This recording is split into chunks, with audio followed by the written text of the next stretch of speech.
The special meeting of the Wisconsin Rapids Common Council to order on Tuesday, December 4th, here in the first floor conference room at City Hall. All alderpersons are present with the exception of Alderperson Kellogg, who may be joining us any minute now. We'll see. So thank you all for being here and making time on a short notice or a special meeting, I guess, tonight.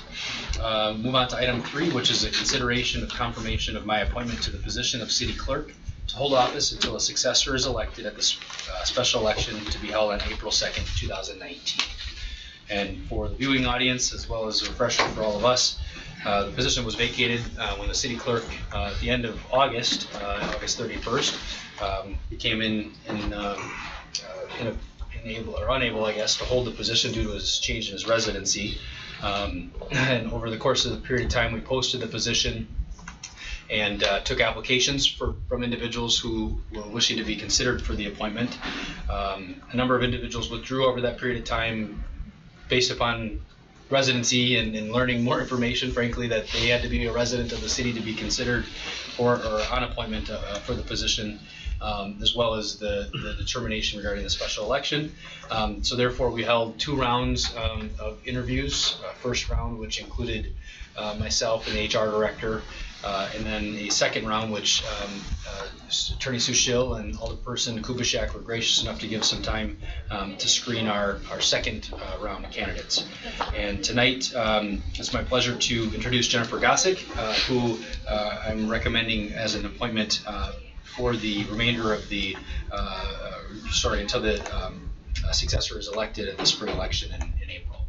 Jennifer, do you want to come up to the table or speak from there, whatever your preference? I'll stand. Okay. I'll just stand up. So Introduce yourself if you wouldn't mind. Everyone has your information, and then we sent that last week, but just thought we'd give you some opportunity to introduce yourself. Thank you, Mr. Mayor. I am Jennifer Gossick, of course. I am a little bit about myself. I was born and bred in Wisconsin Rapids, and although I moved away at different points in my life to attend school or for jobs, I came back to the city that I know and love. And so a little bit of more information about me. One of the reasons that I had interest in the position of city clerk is that I want the opportunity to be able to serve my community. That's important to me. And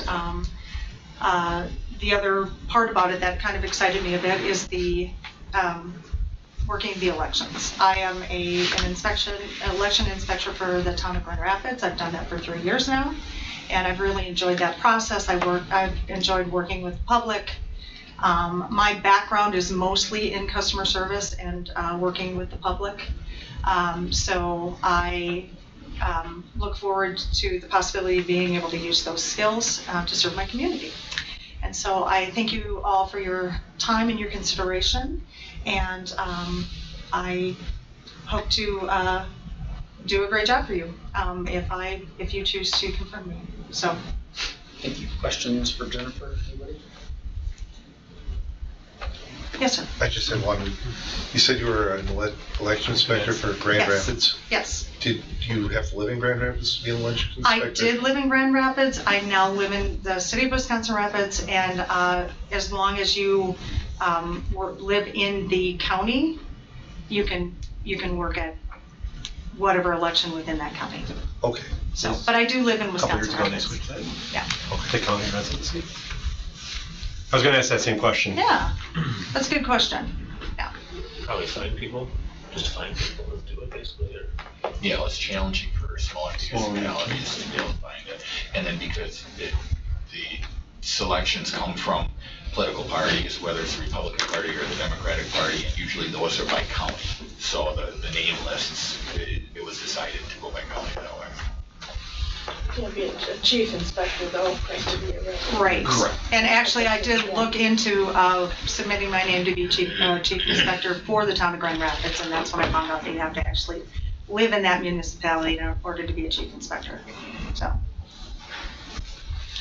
Questions?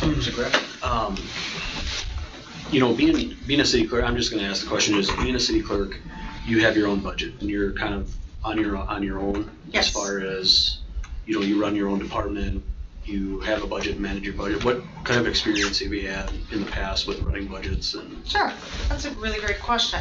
My past experience, first of all, I've been assistant managers for several different retailers, and within that capacity, I had a certain budget to work within to hire and fire and run that department, so to speak. I also was an assistant buyer for Yonkers, where again, I had a certain budget to be able to buy the line for the year. Now, I had a buyer that I worked for that did a lot of that, but she allowed me to actually do the spring plans the first year that I was there, and that is basically taking that budget and allocating the resources. I know that's not quite the same thing as running a department, but I have managed departments. I've managed a staff of 50 and more. Plus, my husband and I have been realtors for the last 6 years, and so we run our own business. So, does that answer your question? yeah, Okay, great.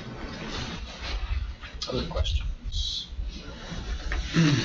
do you see? I'm sorry. Do you see? And I'll be honest. You know, when Paul left in August, we wanted to get somebody in, or I was hoping we would get somebody in prior to the election, Right. so we can get them trained up and also help on the election. Being that we're 4 months away from the next election, do you see that being an issue with your job as far as, I mean, is it too short term of a position, not knowing if you're going to win? You Right. know, I'm assuming you would run for the city Right, clerk of in the course. special election. Right, and that's a really great question. My husband and I have talked a lot about that. We've talked to the mayor about what our intentions were. My focus, should I be confirmed, would be the city clerk position, the elections. My realtor business, my husband can handle. So he would basically run the real estate business. So, yeah. I mean, whatever the job is at hand is what needs to be done. So that would be my first priority, even if it is just an interim position. Let's say I ran for re-election, I didn't get reelected for some reason. It still would be my focus because that's what I would be hired to do. I think in further, it's a good point, right? Because the person doesn't have any prior election experience Right. before they're running and administering their first election.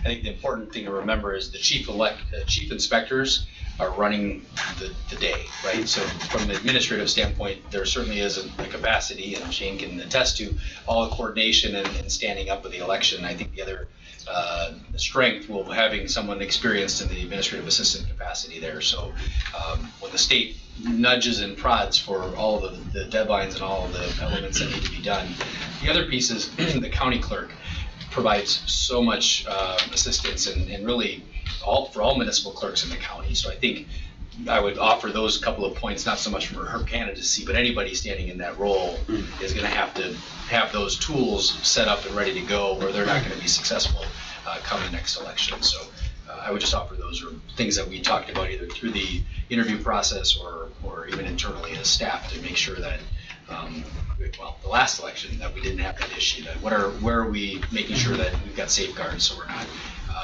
running a liability somewhere at a polling place. Great question. And I think from a candidacy standpoint, somebody that has experience with the nuances and the day-to-day when it comes to running. So you worked 3 years in elections, but so how many elections in each of those years?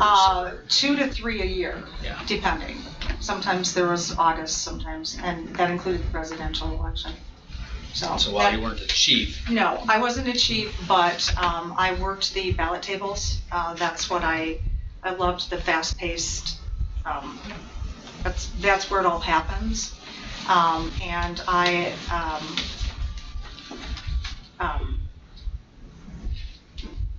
I'm sorry, I just lost my train of thought.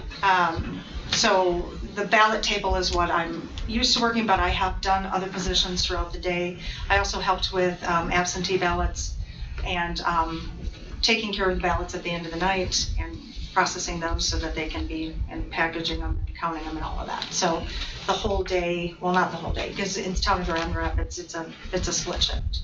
But working not only the election, but helping with the absentee ballots and then closing down at night, so. a question that we sort of raised in the interview, but I'll ask it now.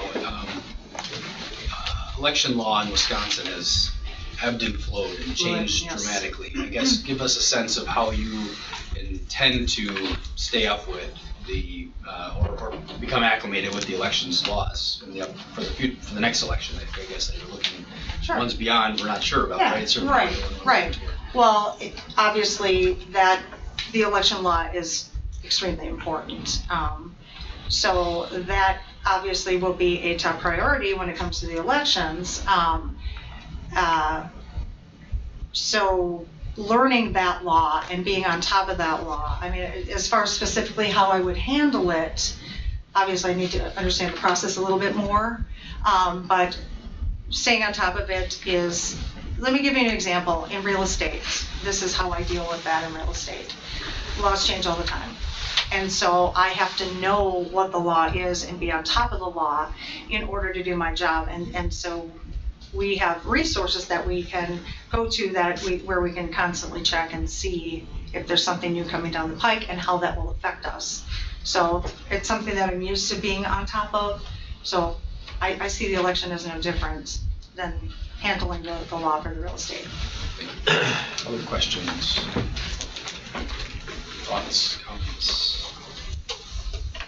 Make a motion to approve Jennifer Gossick to the position of city clerk until special election on April 2nd, 2019. We have a motion by Coth. Is there a second?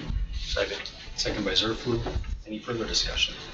I just want to make a couple comments. Yes. You can have a seat, I think. Oh, It's sure. nothing with Jennifer here either. Okay. It's just, I agree that election laws for the election day is really only the tip of the iceberg. The bulk, and I've said this over and over, the bulk of the election is like planning a wedding. You do everything beforehand, hopefully the day of you show up. So she's got a ton to learn.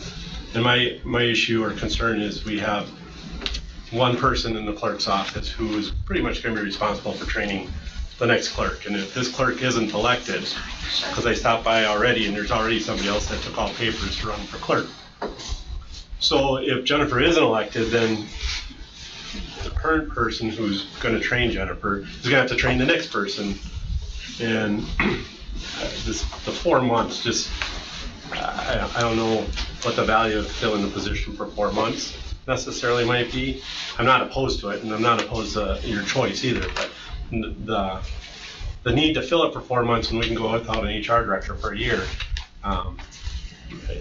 Sue's got to run the office now and train Jennifer, and Sue's going to have to, if somebody new gets elected, Sue's going to have to train that person. So that's my only issue.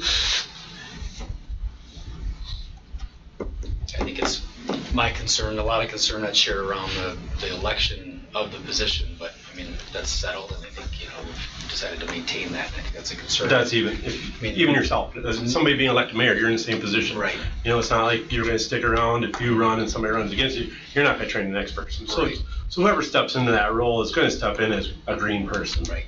And resignations and, all the other Alderman, same experiences thing. we It's have. all get elected and unfortunately get thrown to the fire, and clerks at least have the opportunity to go through a clerk institute and be trained and spend that time there. But so that's just my issue is that Sue's got to train Jennifer, and Sue's got to train, if Jennifer's not elected, the next person, and we're doing all this for 4 months. Sure.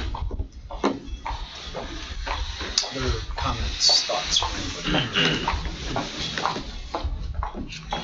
Sue? Effective date, I think. Oh, sorry, yeah, the effective date, Monday, the 10th, right, thank you. So I'd be looking to have your motion reflect an effective date of Monday the 10th.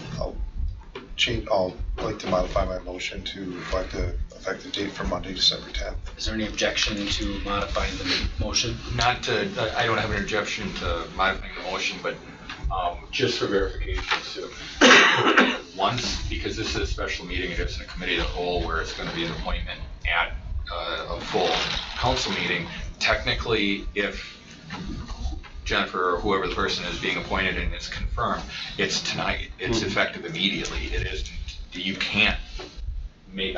Not that I care one way or the other, but I want to make sure that we do And it I thought properly. we sought clarification on that. What was, my understanding Yeah, was I you think could it can be- decide, but. Right, I think it can be, I mean, you might, because let's assume that she had a more conventional job that she was working at. I mean, she's not going to, she would need to maybe give notice, or she's not going to quit that job until she's confirmed. So I think it's common to basically that she's waiting till this meeting, then she's waiting till this meeting, and then be allowed some time to, that she wouldn't have to be deported right away, but allow some time to give notice and wrap up her affairs or whatever. So I think it's appropriate to make it an effective in the near future. I guess I agree that it probably shouldn't be drawn out too long, but I think that's appropriate.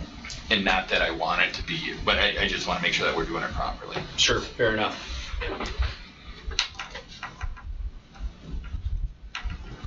So then was there an amendment on that? Yeah, I was asking for unanimous consent. Was there any objection to amending the motion? No objection. Okay, so the motion will then read, the motion is to appoint Jennifer Gossick to the position of city clerk to hold office until a successor is elected at the special election to be held on April 2nd, 2019, effective December 10th. Any further discussion? Second, you got to amend your second. Yeah, would you? I amend my second. Okay, thank you. Motion by Coe, second by Zerflu. Any further discussion? No, I can't help but think the same thing, and that's why I went back to, when the decision was made to fill the position, it was, August, early September, now it's December, so we're really looking at, instead of eight months potentially, it's now 4. Yeah. And I don't know if it would be right or proper, being that we just went through the election with the staff that we have, if we need to add another staff. The early application deadline was mid-September, if I'm not mistaken, or late September. We gave about a month for people, actually, no, it was August 31st. Folks were given 4 weeks. I think there was a week extension, so it was 5 weeks to apply. And then we spent 4 weeks interviewing and then arriving, with the holiday and then arriving where we did. So just to give you kind of a calendar backing up the selection process, 4 to 5 weeks for applicants and then interviews, and then here we are. I mean, I don't disagree. Ideally, and you could ask anybody that was involved in the process, I wanted to approve somebody in November or even the October council meeting. There was no way we could have found somebody that was willing to take a position on a starting next Monday type of thing for the election. Plus, all they would have had was the experience of going through that first election. A lot of the pre-work was done July, August, and then for the September election, for the primary, and then the November. So I share your concern, but as Shane said, you really back up that schedule. The ordering the ballots, the calibrating the machines, that starts weeks and months before the election actually happens. May I say something? Yes, Mary Jo. As a former election worker, and I don't work anymore because when you hired the last one, it was very difficult to work with him. Sue is very capable, and I don't know, because I just came in, who the person is you're considering. I'm sure they're very capable too. But you only have 4 months to go, and Sue could easily handle it and save the city some money. And She was offered the opportunity to apply, and she also said, She's part of the city. right, she's also not a resident. correct, but she could fill in as an interim. She has. So she is. She has since Paul resigned, and there's been no objection. I will disagree that she's filled as an interim clerk, but thank you for your input. Any further, Scott? Thanks for joining us. We're talking about the city clerk appointment here, so came at the right time. Good. We've got a motion on the floor. This is Jennifer Gossick. She was the individual that we recommended for appointment to the short period of time until the April 2nd election. Did you have any questions? I don't hate to put you on the spot. Did you have any questions for Jennifer? Okay. And a motion, a second on the floor. Is there any further discussion by anybody? Alderperson Kubitschek, looks like you're ready. No? Okay, we'll move into a vote. The motion is to approve. We're going to do roll call, and I'm just going to start over here and we'll end up over here. Aye. Aye. Aye. Aye. Aye. Nay. Aye. Motion carried, 6 ayes and 1 nay with Graff in the negatives too. You got that over there. Move on to, Seven to one. did I say seven? Did I say six? Sorry, 7-1. Move on to item number 4, adjournment. Entertain a motion. A motion by Rayom, or motion by Kubitschek, second by Rayom. All in favor? Aye. Any opposed? We stand adjourned. Thank you all for your time. Now you can